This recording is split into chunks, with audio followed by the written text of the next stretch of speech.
Hello welcome to my YouTube channel. So ഇന്ന് ഞാൻ നിങ്ങൾക്ക് ഇവിടെ കാണിച്ചു തരാൻ പോകുന്നത് ഇതുപോലത്തെ ഭംഗിയുള്ളൊരു ബുക്ക് മാർക്ക് ഉണ്ടാക്കാൻ വേണ്ടിയിട്ടാണ്. സോ നമുക്ക് വീഡിയോയിലേക്ക് കിടന്നാലോ. അതിനുവേണ്ടി ഞാൻ ആദ്യം എടുത്തിരിക്കുന്നത് ഒരു വാട്ടർ കളർ പേപ്പറാണ്. നിങ്ങൾക്ക് ഏത് പേപ്പർ വേണമെങ്കിൽ എടുക്കാം, കുറച്ച് കട്ടിയുള്ള പേപ്പർ ആയാൽ മതി എന്ന് മാത്രമേ ഉള്ളൂ.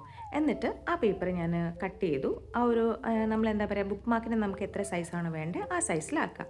അതിനുശേഷം നമുക്ക് ഇഷ്ടമുള്ള എന്തെങ്കിലും ഒരു ഇമേജ്, ഇഷ്ടമുള്ള എന്തെങ്കിലും ചിത്രങ്ങൾ നമ്മൾ അതിൽ എന്ത് ചെയ്യുക, സ്കെച്ച് ചെയ്യുക. അതിനുശേഷം നമ്മളത് പെയിൻറ്റ് ചെയ്യുക. സോ ഞാൻ സ്കെച്ച് ചെയ്തിട്ടുള്ളതാണത് ചെറിയ 2 താമരപ്പൂക്കളും പിന്നെ അതിൻ്റെ സ്റ്റെമ്മും കാര്യങ്ങളൊക്കെയാണ് ഞാൻ സ്കെച്ച് ചെയ്തിട്ടുള്ളത്. സോ അത് ഞാൻ പെട്ടെന്നൊന്ന് കളർ ചെയ്തെടുക്കുകയാണ്. സോ ഇതാണ് കളറിങ് പ്രോസസ്സ്.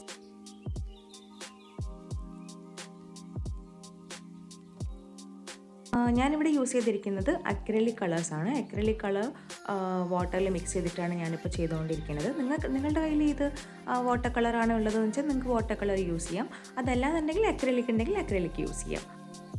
സോ നമുക്കിതാ പെട്ടെന്നൊന്ന് ഇത് ഫില്ല് ചെയ്തെടുക്കാം കേട്ടോ.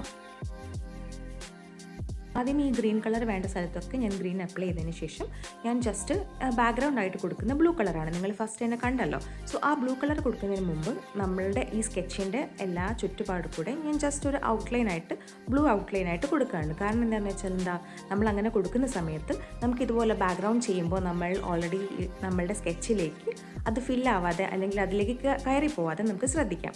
ഓക്കെ, അപ്പോൾ കുറച്ചുകൂടി ഈസി ആയിരിക്കും. അപ്പോൾ അതിന് വേണ്ടിയിട്ട് ഞാൻ ആദ്യം ജസ്റ്റ് ബ്ലൂവിനെ കൊണ്ട് ബോർഡർ ചെയ്തിട്ട് ആണ് ഉള്ളിലെ ബാക്കിയുള്ള ഫില്ലൊക്കെ കൊടുക്കുന്നത്. നിങ്ങളിപ്പോൾ കണ്ടുകൊണ്ടിരിക്കുന്നില്ലേ അതുപോലെ. ഓക്കെ, സോ നിങ്ങളും ചെയ്യുമ്പോൾ അതുപോലെ ചെയ്യാൻ ശ്രമിക്കുക. അതാകുമ്പം നമുക്ക് എന്ത് ചെയ്യാം, ഉള്ളിലേക്ക് ഫില്ലാവാതെ ശ്രദ്ധിക്കാം. അതുപോലെ തന്നെ ഒരു കാര്യം കൂടിയുണ്ട്, നിങ്ങൾക്ക് ഏത് സ്കെച്ചാണോ നിങ്ങൾക്ക് ചെയ്യാൻ, അതായത് എളുപ്പത്തിൽ തോന്നുന്ന സ്കെച്ച് ഏതോ ആയിക്കോട്ടെ, ഇതന്നെ ചെയ്യണം എന്നൊരിക്കലും ഞാൻ പറയില്ല. നിങ്ങൾക്ക് ഈസി ആയിട്ടുള്ള സ്കെച്ച് ഏതാണോ അതെടുത്തിട്ട് നിങ്ങൾ വരയ്ക്കുക, എന്നിട്ട് നിങ്ങൾ കളർ കൊടുക്കുക. ഓക്കെ, നമ്മളിതാ ബാക്ക്ഗ്രൗണ്ട് ബ്ലൂ കൊടുത്തു കഴിഞ്ഞു. അതിനുശേഷം നമ്മളുടെ സ്റ്റെമ്മൊക്കെ നമ്മൾ ജസ്റ്റ് ഒന്ന് ഹൈലൈറ്റ് ചെയ്ത് കുറച്ചുകൂടി ഒരു darker shade of green use ചെയ്തിട്ട് ജസ്റ്റ് ഒന്ന് ഹൈലൈറ്റ് ചെയ്തെടുക്കുകയാണ്. സോ അതാകുമ്പം ഒന്നുകൂടെ നല്ല ഭംഗിയായിട്ട് നിൽക്കും. നിങ്ങൾക്ക് ഫൈനൽ ലുക്കിൽ നിങ്ങൾ കണ്ടില്ലേ. അതിനുശേഷം നമ്മുടെ ഫ്ലവേഴ്സ് കളർ ചെയ്യാണ്. റെഡ് കളറാണ് ഞാൻ കൊടുത്തിരിക്കുന്നത്. ക്രിംസൺ റെഡ് എന്ന് പറഞ്ഞ കളറാണ് ഞാനിവിടെ യൂസ് ചെയ്തിരിക്കുന്നത് താമര കളർ ചെയ്യാൻ വേണ്ടിയിട്ട്. അതിൻ്റെ കളറിങ് പ്രോസസ്സ് നടന്നുകൊണ്ടിരിക്കുകയാണ്. അതിനുശേഷം നമ്മൾ ജസ്റ്റ് ഔട്ട്ലൈനിങ് ആണ് ചെയ്യാൻ പോകുന്നത്. എനിക്ക് എൻ്റെ പെയിൻറ്റിങ് പ്രോസസ്സിൽ ഏറ്റവും കൂടുതൽ ഇഷ്ടമുള്ളൊരു കാര്യമാണ് കേട്ടോ ഔട്ട്ലൈനിങ്. കാരണം വളരെ എന്താ പറയുക, സാറ്റിസ്ഫൈങ് ആയിട്ടുള്ള പ്രോസസ്സാണ്. നിങ്ങൾക്ക് കാണുമ്പോൾ തന്നെ അറിയാം, എൻ്റെ ഷോർട്സിൽ ഒരുപാട് വീഡിയോസ് ഞാൻ ഇട്ടിട്ടുണ്ട്. അപ്പോൾ അതിലെ നമ്മൾ ഔട്ട്ലൈനിങ് ചെയ്യുന്ന കാര്യങ്ങൾ കണ്ടു കഴിഞ്ഞാൽ നമുക്ക് എന്താ പറയുക, എനിക്ക് എന്നെ ഭയങ്കരമായിട്ട് ഇഷ്ടമാണ്. ഭയങ്കര സാറ്റിസ്ഫൈങ് പ്രോസസ്സായിട്ട് എനിക്ക് തോന്നാറുണ്ട്. നിങ്ങൾക്ക് എങ്ങനെയാണ് തോന്നാറ് ഒന്ന് കമൻറ്റ് ചെയ്യണം കേട്ടോ. പിന്നെ ഞാൻ ഔട്ട്ലൈനിങ്ങിനായിട്ട് യൂസ് ചെയ്തിരിക്കുന്ന ബ്രഷ് എന്ന് പറയുന്നത് 000 ബ്രഷാണ്. ഇതിപ്പം ലോങ് ഹെയർ 000 ബ്രഷാണ്.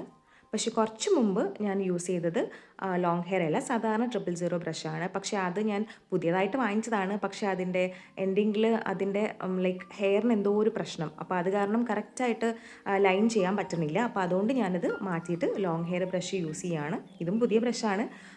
പക്ഷേ നിങ്ങൾക്കിപ്പം ആദ്യമായിട്ട് ബ്രഷ് യൂസ് ചെയ്യുന്ന ആളാണെങ്കിൽ നിങ്ങൾക്ക് കുറച്ച് ബുദ്ധിമുട്ടായിരിക്കും ലോങ് ഹെയർ ബ്രഷ് യൂസ് ചെയ്യാൻ വേണ്ടിയിട്ട്. സോ കുറച്ച് പ്രാക്ടീസ് വേണം. ഇതാണ് നമ്മളുടെ ഫൈനൽ ലുക്ക്. ഇഷ്ടപ്പെട്ടോ? നമ്മുടെ ഫൈനൽ ലുക്ക് ഇഷ്ടപ്പെട്ടാൽ എൻ്റെ വീഡിയോ ലൈക്ക് ചെയ്യാനും എൻ്റെ ചാനൽ സബ്സ്ക്രൈബ് ചെയ്യാനും മറക്കരുത്. എന്നാൽ പിന്നെ ശരി, എല്ലാം പറഞ്ഞ പോലെ.